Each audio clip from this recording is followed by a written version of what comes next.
the solutions to the systems of equation.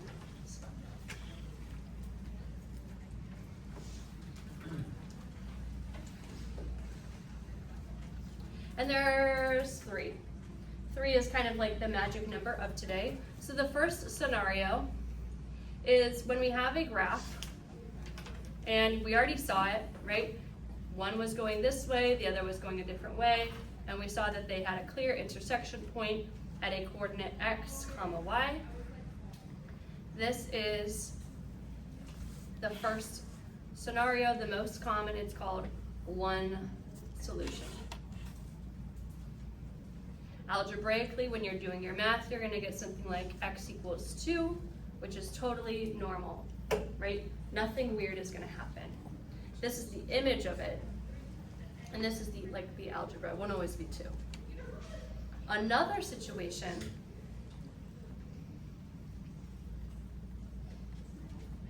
that could happen is visually, one is going this way, and then another one starts over here and is also going this way. Describe these two lines to your neighbor. And you already know this about parallel lines. What's the definition of parallel lines? They never touch. Since the point where they touch is the solution, what is the solution here? No solution.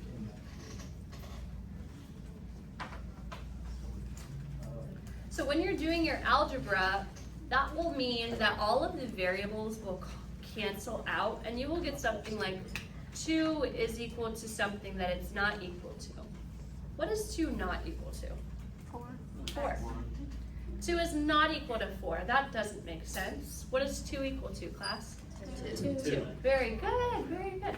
And so this would indicate algebraically, that not that you've made a mistake, but that the solution to this system is actually no solution, which is kind of an unusual situation. Sometimes that happens. It just means that the two lines are parallel. There's a similar, but not the same scenario, wherein you graph the line, and it goes like this. And then you go and you graph the other one, and it also goes like this. So, what's happening here? How many solutions? Infinitely many solutions, right? This one is infinitely many.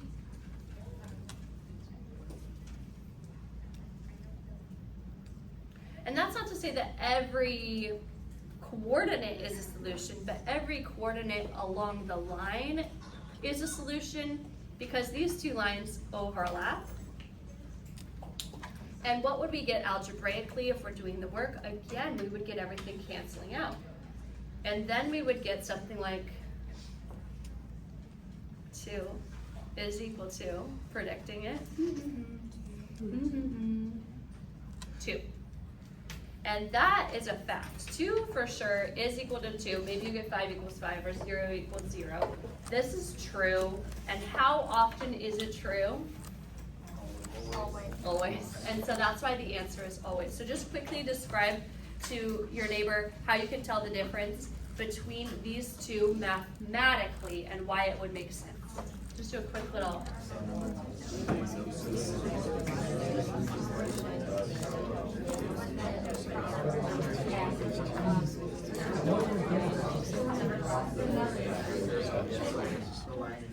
Jordan. Feeling good. Okay, now we're going to look at, this is what our answer types could be. One solution, just a standard ordered pair, no solution, or infinitely many solutions. Let's look at the 3 methods to solve.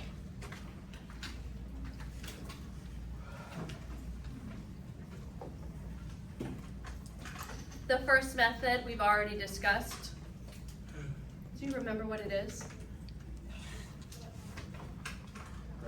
Graphing, thank you. And in order to solve by graphing, we graph both on the same coordinate plane. I'm just going to say plane. And the solution is where, I'm going to call them they being the two lines intersect, which is going to be a coordinate x comma y. And you know, based on what we've already seen, that sometimes graphing is great, and sometimes graphing gives you a mysterious solution that's not exactly right, because it's not going to land on a whole value. So graphing does work, and it will give you generally an idea, but we might not know the exact solution from graphing. So what are our other methods? The second method is called substitution. Oh my goodness, I'm writing a little bit too big. This paper is smaller. And we want to do this when one equation says y equals mx plus b, and the other equation says ax plus by, equals c. This should be capital, this should be lowercase. They're not the same number. So in this case, what you're going to do is, if a variable is already solved for, like it is here, y is solved for, it says y equals. So then I'm going to take the expression that y is equal to and carefully circle it. And then I'm going to look in the other equation for the letter y. And I find it here. And what happens is a switcheroo called a replacement.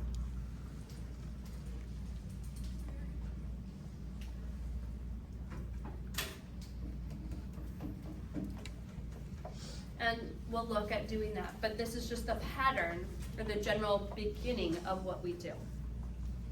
The final method is the method that is used in a lot of higher maths, and it can be used to solve any system of any number of variables, and it's called elimination.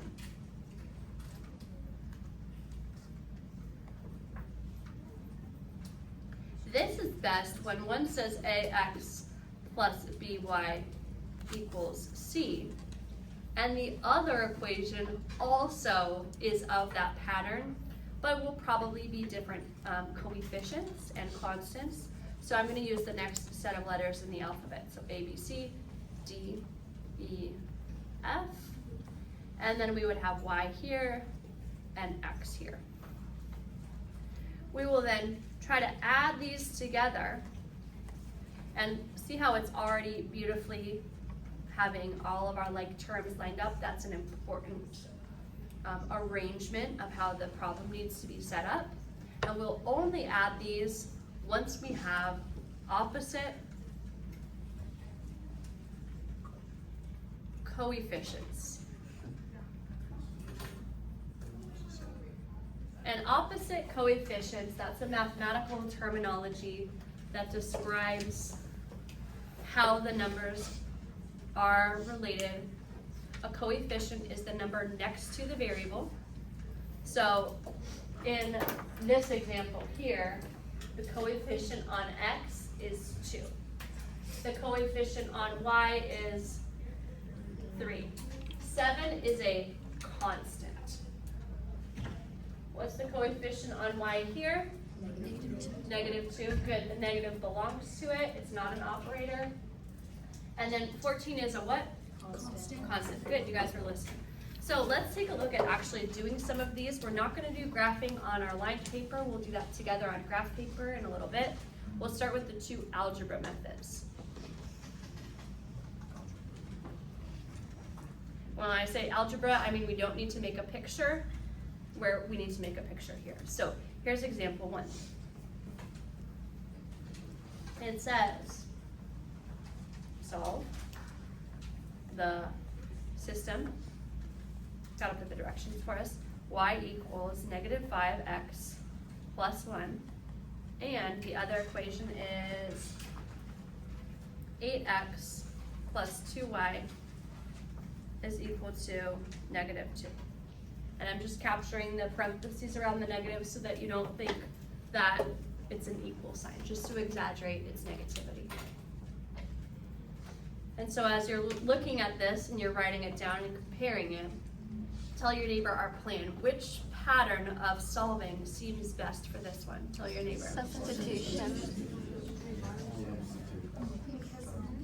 Awesome. I heard a lot of students saying substitution. I agree. So here, y is solved for. Agree? What is y equal to? Good. So let's capture what y is equal to. We're going to circle it. And now who are we looking for in the other equation? Y. And did I find her? Yes, I did. So let's circle her. And now, just to tell my brain, right, I'm a little rusty, so I'm going to tell my brain by drawing an arrow to this. And so this is what I would replace. Replace here. So to do this, we're going to rewrite without y and use parentheses.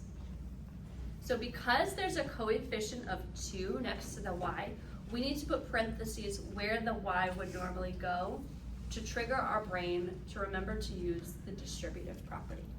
So when I write this down, I'm going to say 8x plus 2, and then I don't write y. What am I writing instead? Parentheses. I'm leaving space equals -2. Okay? Now this is the tricky step. You have to write the correct thing in here. So tell your neighbor what you're going to write in before you write it in so you agree. What are we writing in here? Yeah. Okay, I am so proud of you. Did you guys all say -5x plus 1? Yes. If so, very good. Very good. And now from here, what are we noticing? Let's slow down to make sure that we know how to get this right every time, right? This one's the first example. So I see this guy, and what letter is this? X. Good. And then I see this guy, and what letter is this? X. And then I see no other letters. Do you agree? Yes. So how many letters are in here? How many different letters is the correct way to say it? How many different letters are here? One only. If there's one only, then you did it right. If there are two, you made a mistake. Stop, do it again. You're not going to get an answer. Because you can't solve an equation with 2 variables. You need 2 equations to solve for 2 variables. So this is our quick check. Check that there is just one variable. You always want to do this quick check just so that you can confirm that you can keep going. Because if you do the quick check and you see, oh, I have 2 variables, then good. Then you need to start over. You made a mistake, and if you want to, and you're doing it in class, you can flag me over. Now from here, my expectation is you can solve this and get the right answer. So please do that. I'm going to solve it silently. Do your best. Do your math. We should both get the same answer.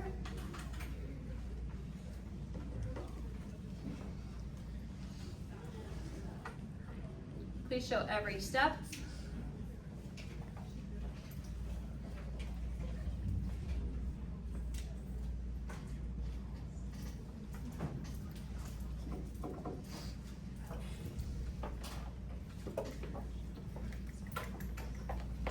Hey kiddo, you should. You got it. Doing math. Nothing as hard as you can. Right on. Some of us know the set after this. I am proud to be coming. La la la, looking good. Oh yes, let's see, let's see.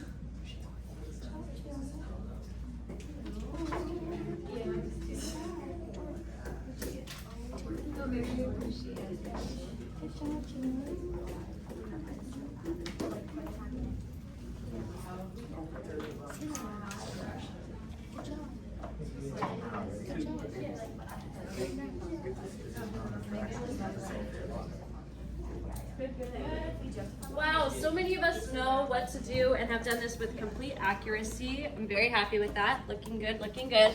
And then some of us even knew what to do as the next step. So that tells me we had some algebra stars in here. You can see here's my work. I distributed, okay, then I combined my like terms, then I started to balance, two negatives are going to add and keep the sign the same. And here I am, and I can see that x is equal to 2. Because negative 2 times 2 is negative 4. Yeah. And a lot of you guys got that answer. I didn't see anyone with a different answer unless I could find their mistake, so that was really good. And now what do? Plug me in. Where? To either one of the original equations. It will make both of them true if it's correct. So our solution, x comma y, goes 2 comma, and I can just do this one in my head. 2 times 5 is 10, so this is negative 10 plus 1, which is negative 9. Let's check that in the other equation.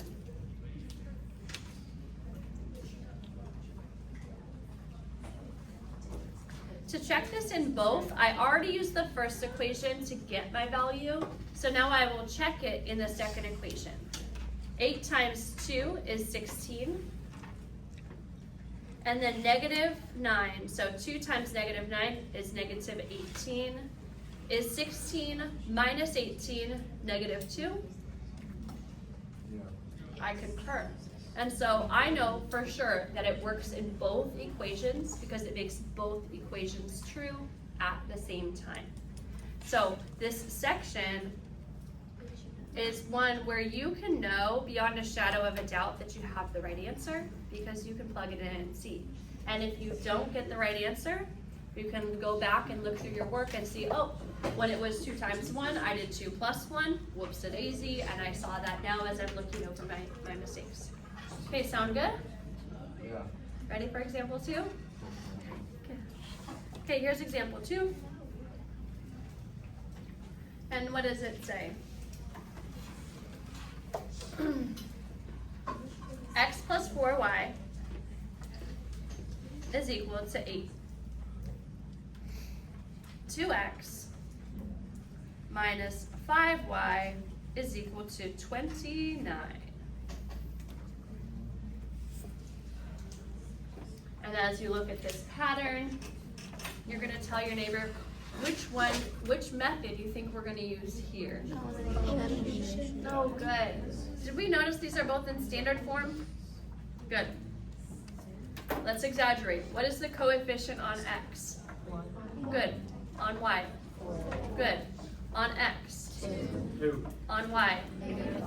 Okay, are any of these opposites of one another? No. So to be sure, opposite means one is positive and the other is negative, and we do not have that situation here. So we are going to have to create opposites. So we must create opposite with the operation called multiplication. Now, why and how are we allowed to multiply? Well, we can't break any of the math laws. So we'll need both sides of the equal sign to remain equal to one another. So when we multiply, we're going to think of it as a scale factor. Is that the language you used in geometry? Did you call it multiplying by a scalar? No, you used a different word. Did you call it amplify? What did you call it when you multiplied by something? And you made dilation.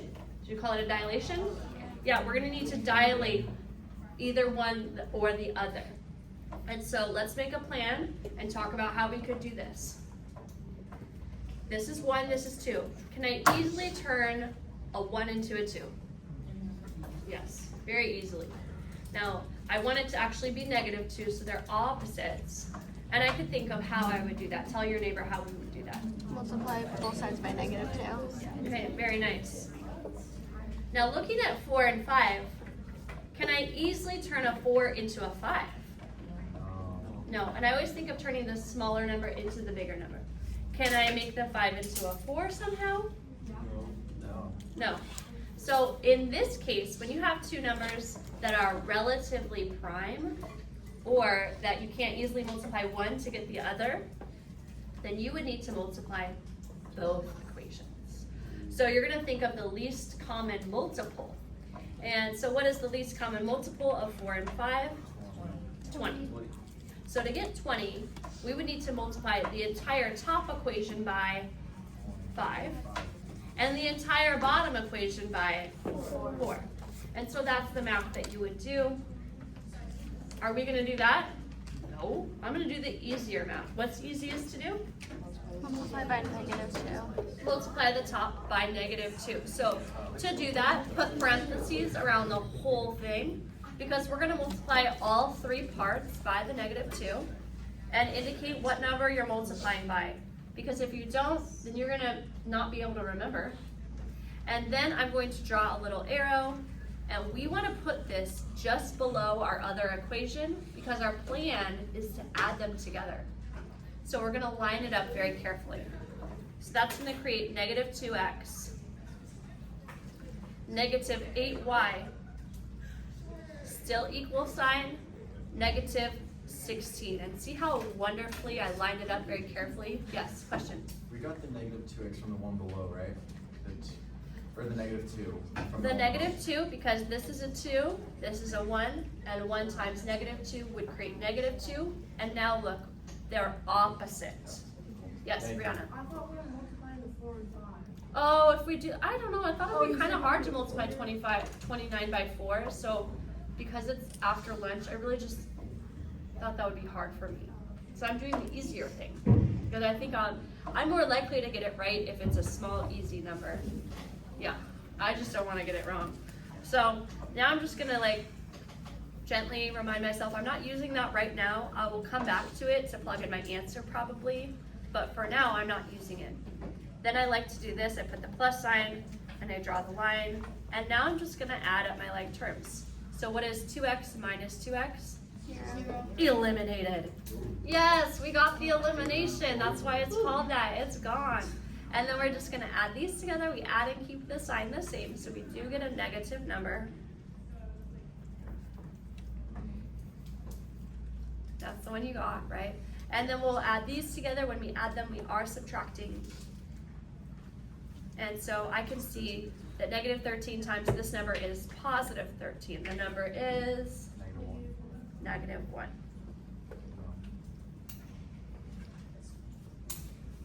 So when I think of my coordinate, I don't want to just put it down first, because this time it's the y value. I really want to have that letter here to remind myself which one it is, so I'll plug it into the right spot to get the right answer. So it's the y, and now I plug this one back in. I'm going to plug it into the top. I'm going to show my work this time because I didn't last time.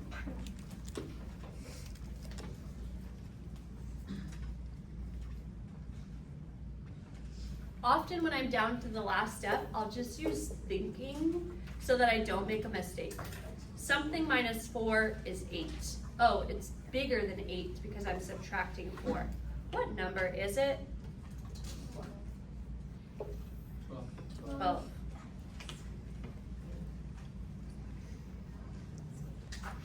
Let us confirm that that works in the other equation. I will show my work to check. In the other equation, that's this bottom one. So that's going to be 2 times 12 minus 5 times -1 is equal to 29. So just showing my work here, this is 24. Negative times a negative is a positive. And I will tell myself that as I do the question. I say, oh, it's a negative times a negative. And that's supposed to be equal to 29. Is it? Yes. Yes. So then I know that I do have the correct answer, which is very nice. Isn't that nice? Yes. Okay, that's good. That's all of our notes. So we're finished with our notes. We can stop it. Oh,